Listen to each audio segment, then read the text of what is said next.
No? Oh, yeah. Thank you. Okay. 31st of August, Pele Yoetz. Good morning, Lou. Good morning. Good morning. So isn't that true of all davening, that it's better to have kavana and say less? Yeah, like for example, when it comes to Shmon Esrei, we don't say half of it and say it with more kavana than you would if you said the whole prayer. That whole prayer is a whole unit. But Right. yeah, for example, Psukei de Zimra, let's say, right? Some people think, oh, the best thing is to, because again, it cannot take any more than 15 minutes to say Psukei de Zimra. That's, everybody knows it. If you're going to take more than that, it's going to be the whole shul is going to be up in arms. In fact, it's written in this book about who is it? About Rav Dessler, I think, that in Kelm they used to take I don't know what it was, half an hour every day for Psukei de Zimra. Anyway, maybe even more than that. I don't remember right now. It's a crazy amount of time. Anyway, but to say less of Psukei de Zimra, but to say it with kavana is you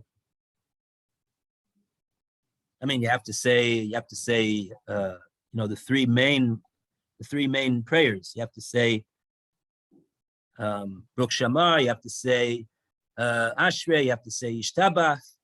That the Mishnah Berurah says specifically that you have to, even if you're going to miss Tefillah B'Tzibor, you have to say those. But otherwise, it's not optional, but it's advisable to say all of them. But if you only have X amount of time, and especially if you're not going to be able to make the Tefillah B'Tzibor, unless you take only X amount of minutes in order to say it, to be able to start with the Tzibor, or be able to start 5 minutes before the Tzibor, so that you'll be able to say Shmona Esrei with the Tzibor. That's the main thing, saying Shmona Esrei with the Tzibor.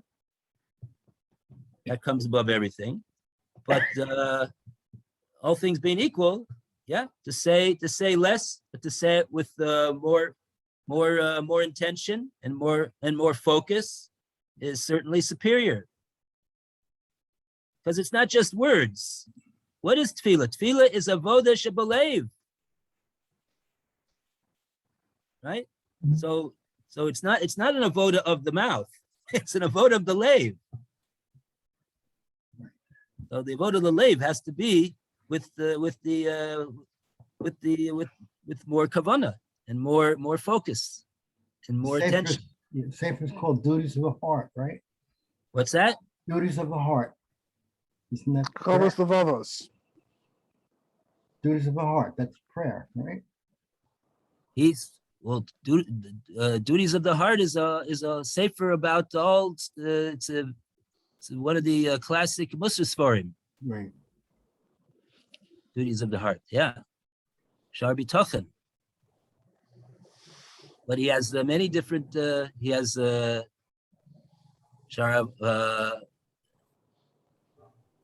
all sorts of things. Not just tefillah.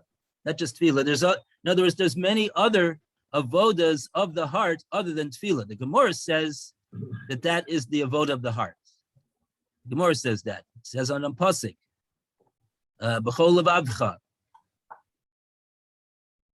Serve Hashem with all your hearts. But there are many other avodas of the hearts, like we're doing right now. Ava, we say, is this is what our Pele Yoetz said over here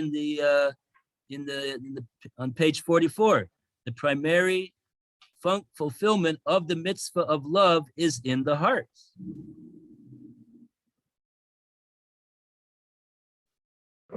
But it's certainly, if it's truly in the heart, it's not going to only be in the heart.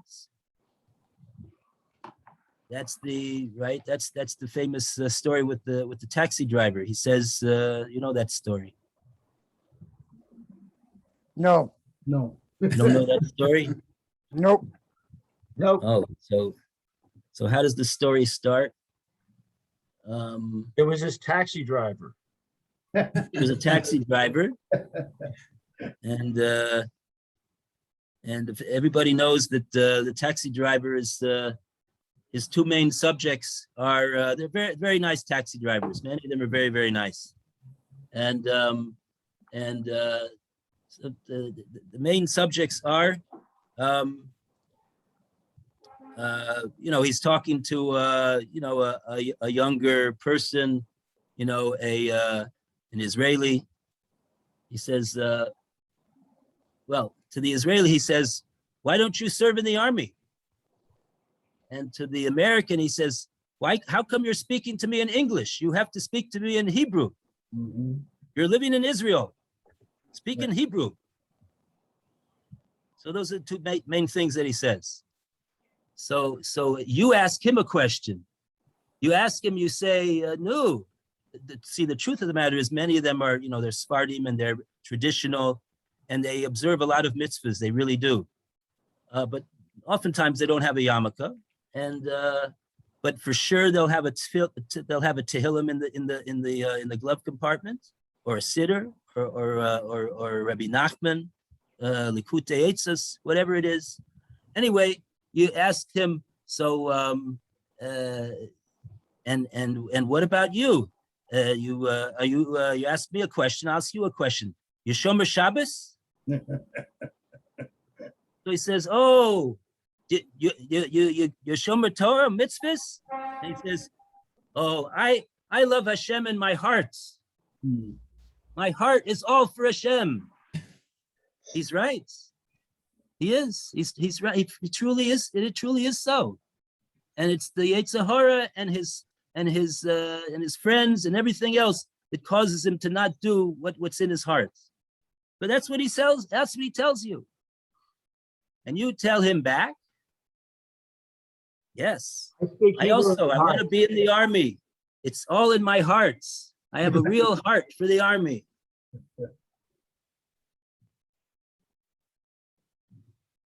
That's in the heart. So the heart is very good, but it's got to come to Lamaisa. So why don't we serve in the army? Okay, that's another question. That's not for here at this point. But the main mitzvah is in the heart. And to the question of, so how can you command me to serve Hashem in my heart? I don't.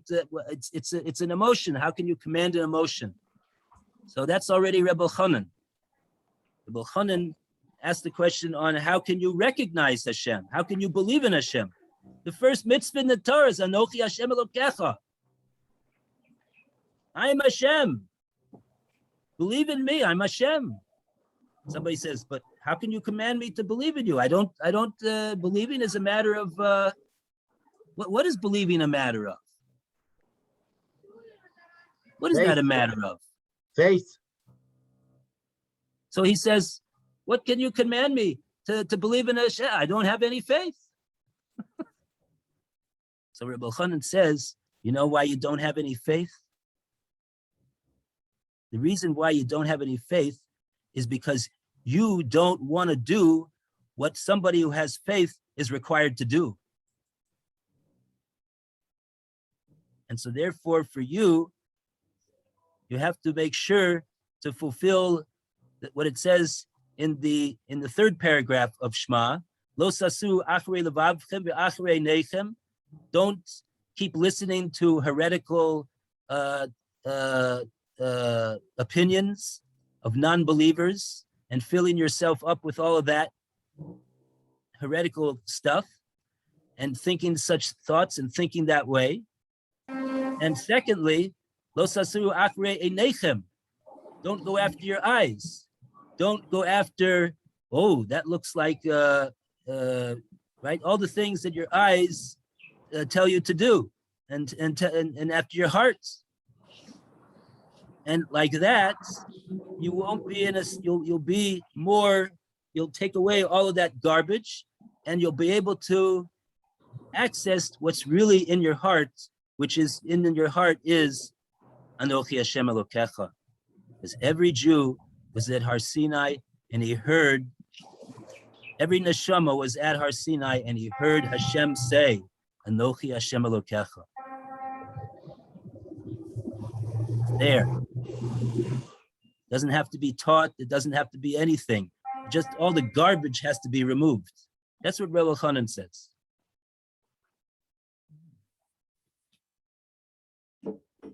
Okay. So that's. So now let's see what the Pele Yoetz has to say today. Where are we? We're on page 45. Shlomo Melech said. I do believe. Right. Okay, so we start off today with Alan. Okay. Shlomo HaMelech said, Mishlei 10:12, hatred awakens all feelings, and love conceals all wrongdoing. The reasons for which hatred is awakened between a man and his brother, all of them are senseless. There is one kind of man who hates because the other party sinned against his person, money, or honor. Besides anything else, the Torah commanded, Vayikra 19:18, you shall not take revenge and you shall not bear a grudge. Some explain that the reason is because a person is compelled in his action and is simply doing the agency of Hashem. For example, Hashem told him to curse. It is the misfortune of his mazel, astrological predisposition, that punishment is delivered through him. No, there is no reason to. Alan, can you speak a little louder? Okay. Thank you.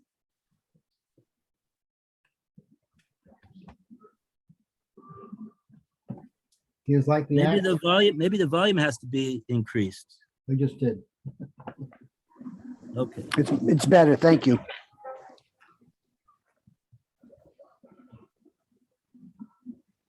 Since there's no reason to hate his friend, he's like the axe in the hand of a woodchopper. What can a living man complain about? Each man has his own sins that account for his adversity. There are those who hate because of jealousy and think that their livelihood is diminished because of their friend. This is nothing more than the lack of faith, as we will explain in the entry, Amuna Hashem Rolim. Should you do another one? Next paragraph. There's also the one. Okay. There's also the one who hates because he sees that the other person is not going on the right path. If for no other reason, a person should consider that he too is lacking in various deficiencies relative to his stature. Everyone is judged relative to his own status on the divine balance scale. Perhaps his friend was overwhelmed by his evil inclination violating Hashem's will. So if Hashem has bestowed upon him kindness, and has guided him on the path of truth, should he not pay tribute to Hashem and be diligent in the minutest detail of the mitzvahs according to his knowledge and understanding? He will unquestionably earn divine assistance. However, he should not shame his friend or hate him in his heart. Hatred was not allowed except for an evil man who, even after we admonish him several times, remains in his rebellious state, angers our Father in heaven, and causes divine grief. It's forbidden to hate any other person, for the Tana in Pirkei Avot 2:11 already pronounced a fitting condemnation to the extent that he declared the hatred of other human beings takes the man out of this world,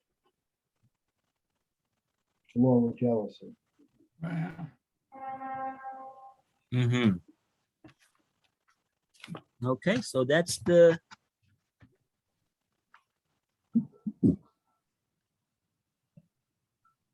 So he's invoking all sorts of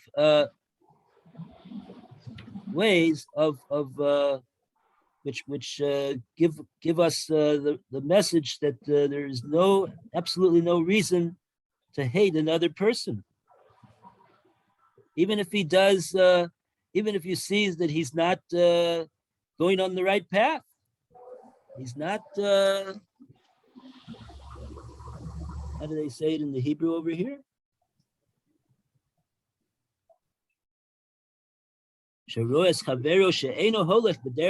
He's not going in a good way. He says it in a very generous fashion.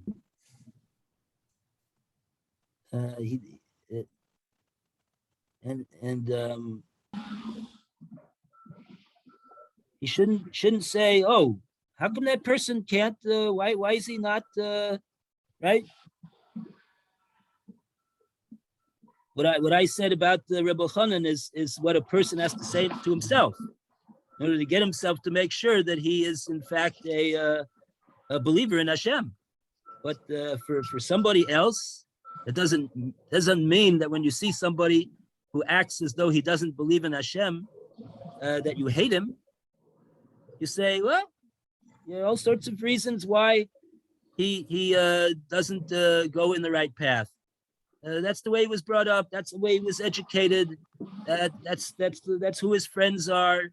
And even if he wasn't educated like that or brought up like that, and he's still not going in the right path, even though he was brought up in the right path. All sorts of reasons could be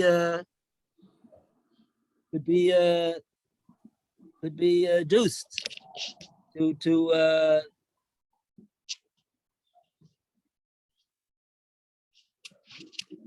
one of them is the Yoetz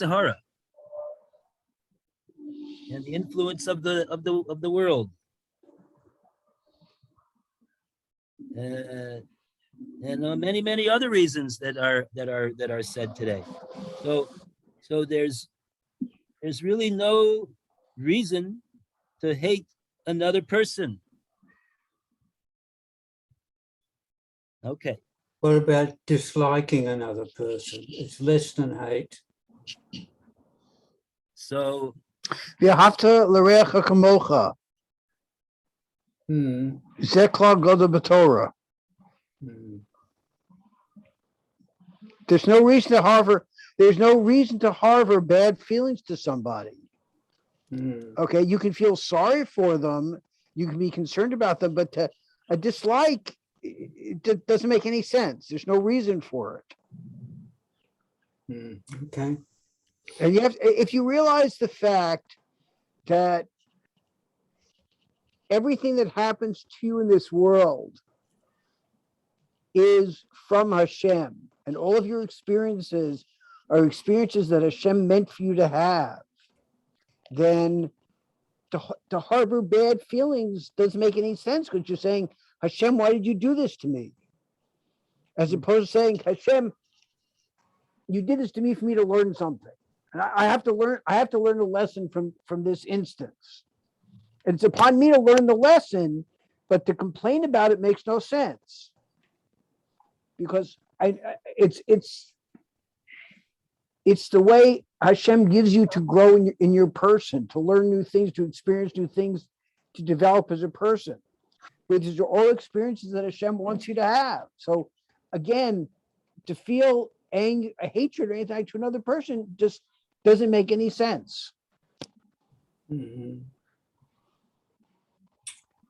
Okay. What if you got somebody who's just really annoying and just gets on your nerves? He's arrogant. He's Hashem had you interact with that person for a reason. when I'm around him, I just get bad feelings. Hashem has you interact with that person for a reason. That interaction is there for you to learn something to improve your character, and that's why you're interacting. And maybe he's trying to teach you patience. Maybe he's trying to teach you, again, all of these. There are all of these midos that Hashem wants you to develop, and in order to develop them, you need to have experiences that bring out these needs. But that's what they're there for. That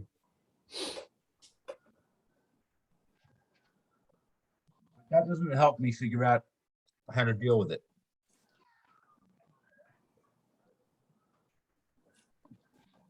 It's overpowering. That's what, figuring out how to deal with it is the issue, but to hold a grudge or a hatred or a dislike for the person makes no sense. Maybe you don't like the actions because you find the actions annoying, but to hold a grudge against the person doesn't make any sense. I don't want to be around him. If he comes into the room, I want to leave the room. But Hashem wants you to interact and to learn something. And it's up to you to figure out what Hashem wants you to learn from the experience. Because Lou, he's there maybe- because Lou, he's there because Hashem wanted him to be there. maybe you're being What am I tested. supposed to learn? What, Mayor? Maybe you're being tested like Avram Avinu went through the Exactly. 10 tests. I say, No, Sam, please don't test me. Well, we ask not to be tested in various davening. That's the thing. If a person has to be in the situation that he's in, if there's a reason that he has to be in the situation that he's in, so that's what Eliezer is saying. Then if he could make an exit or prevent that the meeting doesn't take place, he's welcome to do so. Because in any case, if Hashem wants him to be in the company of this person, Hashem will make sure that you are in the company of that person.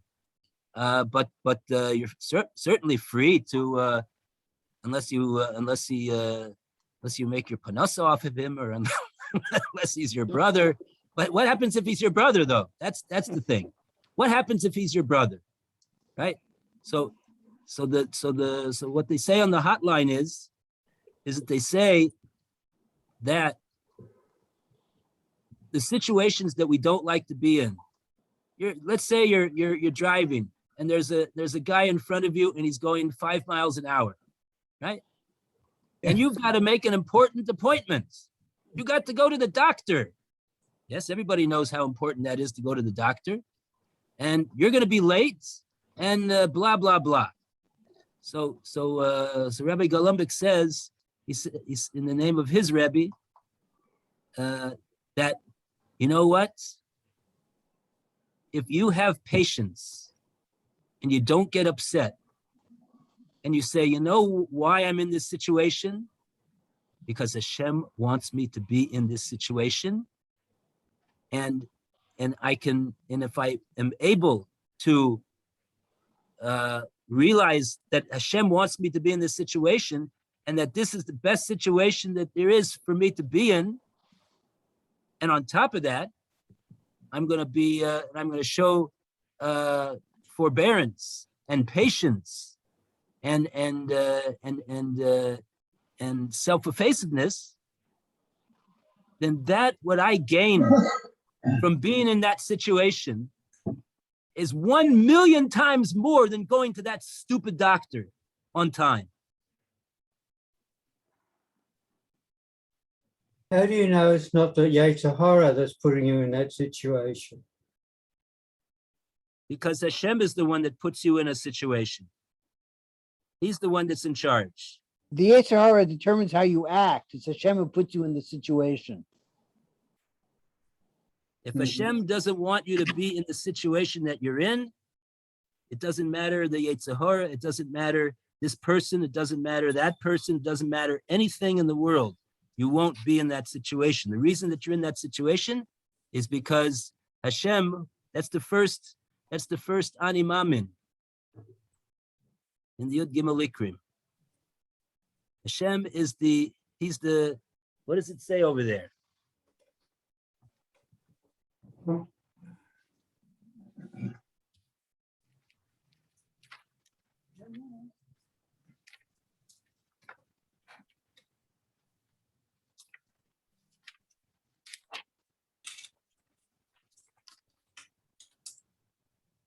Anima, Shlema Shabori Yispark Shmo Hu Bore Umanhig L'Kol Habruim. He is the creator and also the guide of all of the creations. Hu Levado, and he alone Osa v'ose v'yase l'chol ha'masim. What's it? He alone made, is making, and will make. L'chol ha'masim. What does it mean, l'chol ha'masim? Make everything. Everything. That's what it means.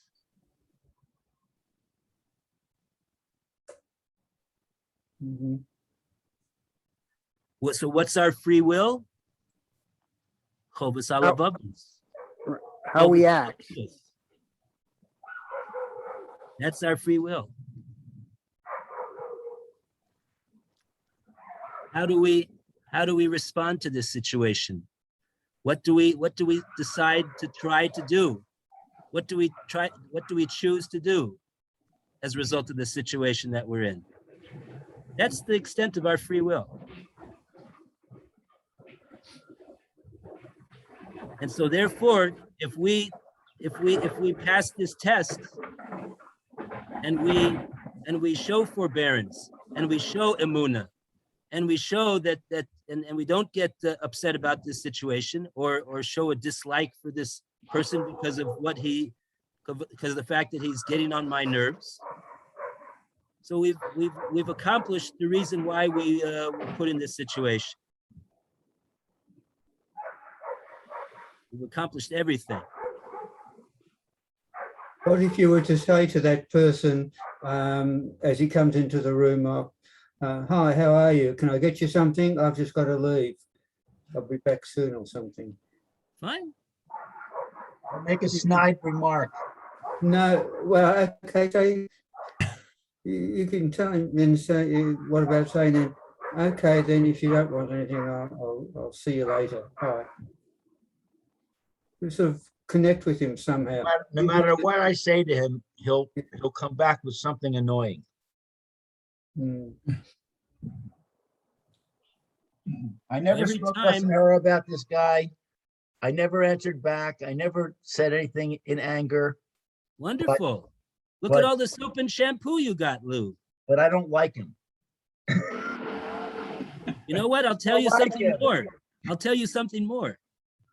This person who insults us and who says not nice things to us and does this to us and that to us, if we should really, the truth of the matter is that since we have emunah and bitachon that it's all mina shemayim and it's all soap and shampoo and it's all cleaning us up, that we bear all of this what he says. So really, this person, he is the, I mean, he was the agent and the what do you call it? The facilitator of me getting all of this soap and shampoo and cleaning my neshama. If you went to you would pay a guy to give you all of this cleansing of your neshama for the sake of olam haba, to be able to get into olam haba without having to get cleaned up over there, which is not so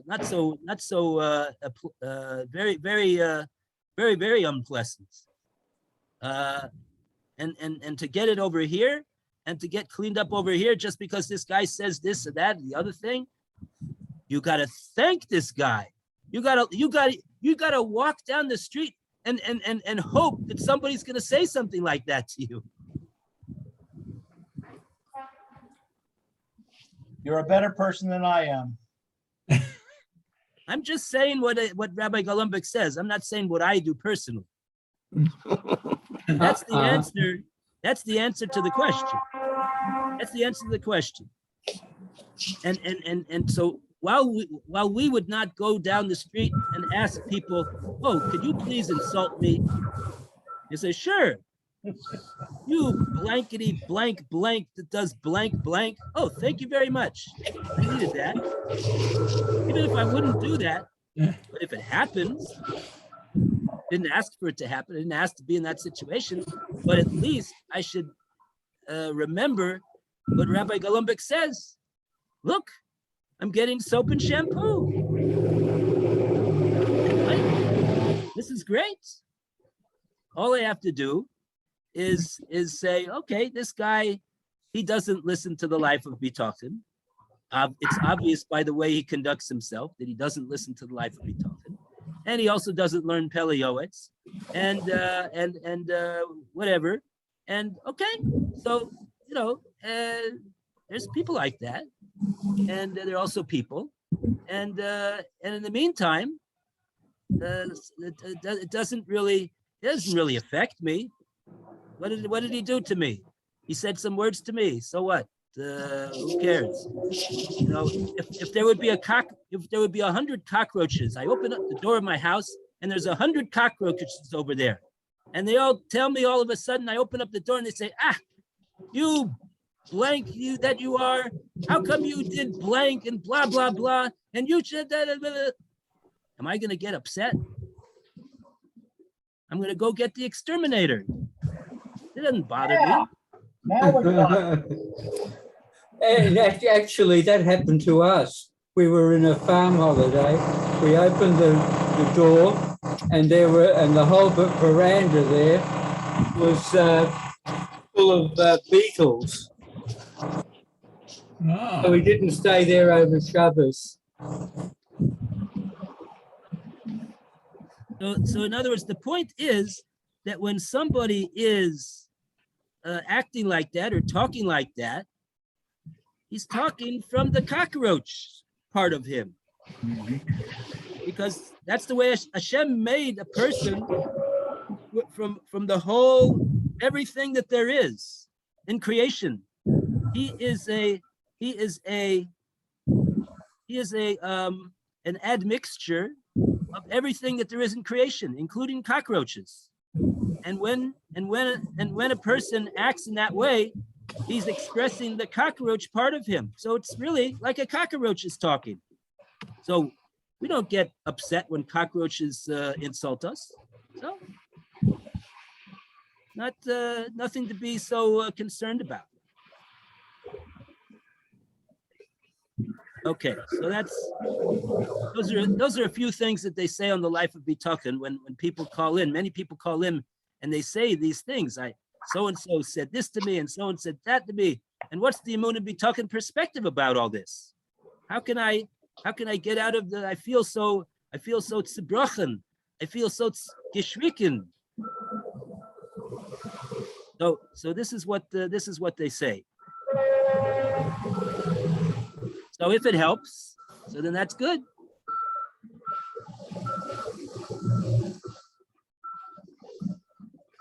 So hopefully that'll help. Okay. Now we have some time left. We have 9 minutes left. Okay, let's go to the greatest key to removing hatred. We go to Mayor, bottom of 45. Okay, the greatest key to removing hatred is the implementation of the Tana's statement in Pirkei Avot. Give every man the benefit of the doubt. Even if one's eyes see the curse in the cursed, one should not blame him and detest him, since the way of a man is right in his own eyes, and what should he have done? We have not but to pour our souls before Hashem, that he provide good counsel and guide him in the circles of the righteous for the sake of his name. If a person will say, does not the Holy One, blessed be he, punish a man for going according to the stubbornness of his heart and that which is right in his eyes, because he should have learned and did not? You may answer that this applies only to someone who is difficult, for heaven is heaven is exacting of him. However, one who is forgiven for all of his misdeeds, from Yoma, because by the measure that one measures others, so is he measured by heaven, from Megillah. Oh, that's another reason. Mm-mm. if we show forbearance to how other people deal with us, then Hashem will show forbearance how we, so to speak, deal with other people, and also deal with our obligations towards Hashem as well.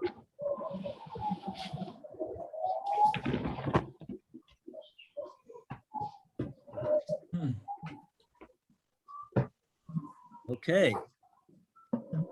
The next paragraph. We go to, who's next? Who's next over here? Eliezer. אבל אדם אין לו לשון לרעהו על שאינו הולך בדרך הטובים, but a person should not hate his friend who does not go in a good way. שאם כן בהיותו יש שונא על עצמו, because he's going to end up hating himself. כי מזה ערב עליבו לומר שהעמיק הרחיב וכל אשר וכוחו לעשות עשה כדבוי למבד. Because who is so strong in his heart to say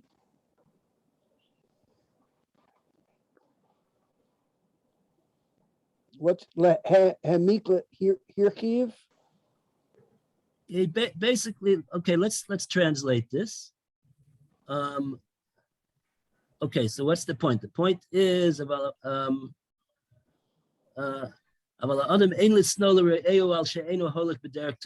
okay, so shouldn't hate a person who's not going in the right path, meaning I guess he's not doing the Torah, he's not doing the mitzvahs as he should. Let's say that that's what it's talking about.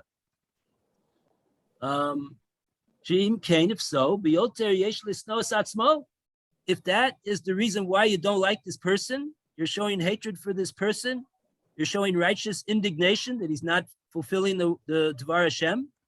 So says the Pele Yoetz, if you really want to be emistic about it, you should also therefore hate yourself. Why? Who can be an arev?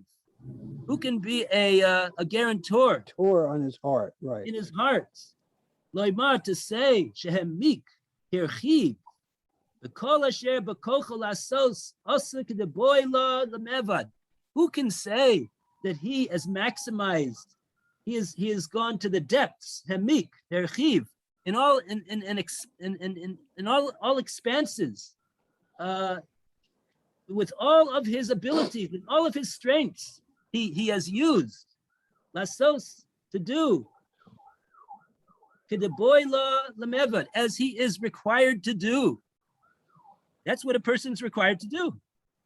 He's required to maximize his abilities and his attributes and everything to the absolute ultimate of that he's complete 100%. So can we say that about ourselves, that we've done that? Mm-hmm. If so, then we would have to say that we're also not going in the right path.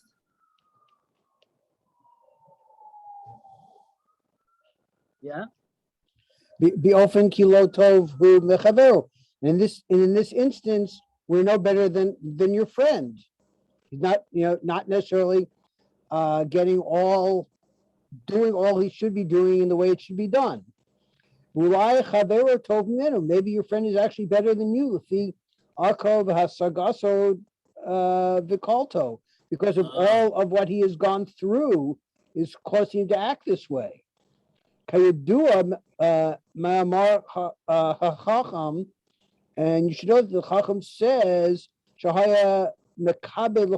should honor all people. The Amr is like he's saying, if somebody's smarter than me, it's fitting that I give him more kavod. The im who if he is less not as wise as me, Well, Kadu Ashu told me many. It should, he's fit to be honored because he is better than me. Why?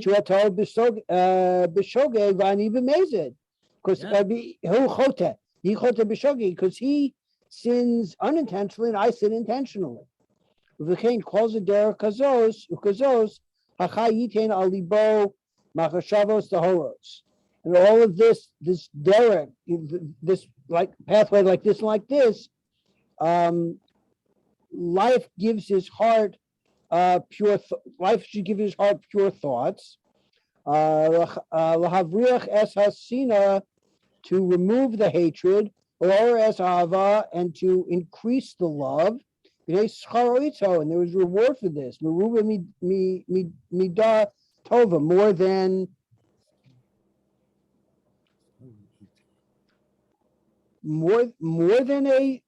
a good trait, or not quite sure how to touch the end of the end of the sentence.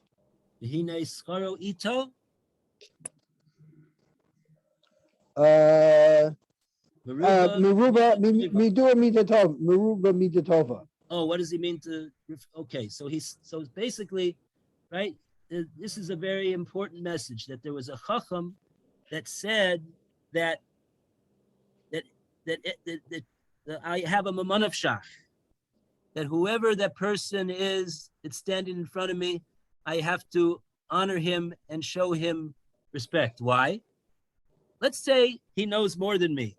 Oh, if he knows more than me, that obviously is deserving of respect. That means he's maximized his potential much greater than I have, and therefore he has more ability and more knowledge than I have.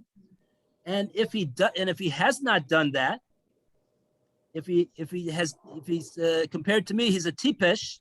He's one who doesn't have too much chachma.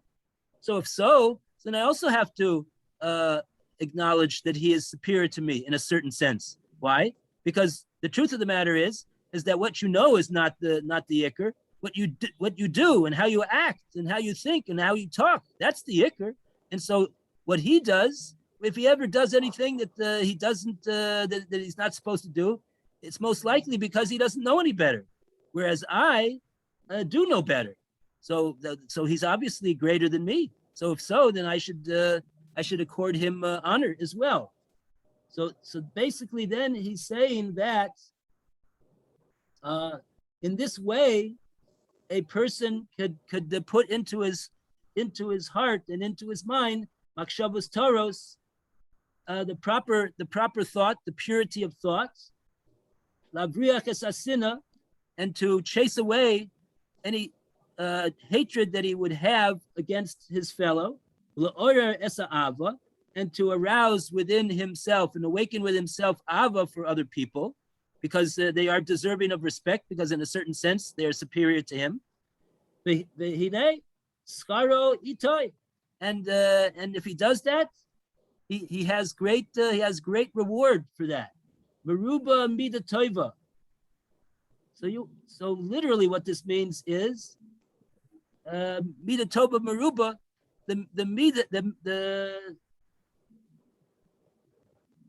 he's using a dictum in the Gemara in an interesting way over here.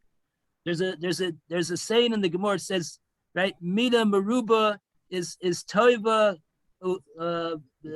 kaful fellas 500 times than the mida of the other side, which is not tov.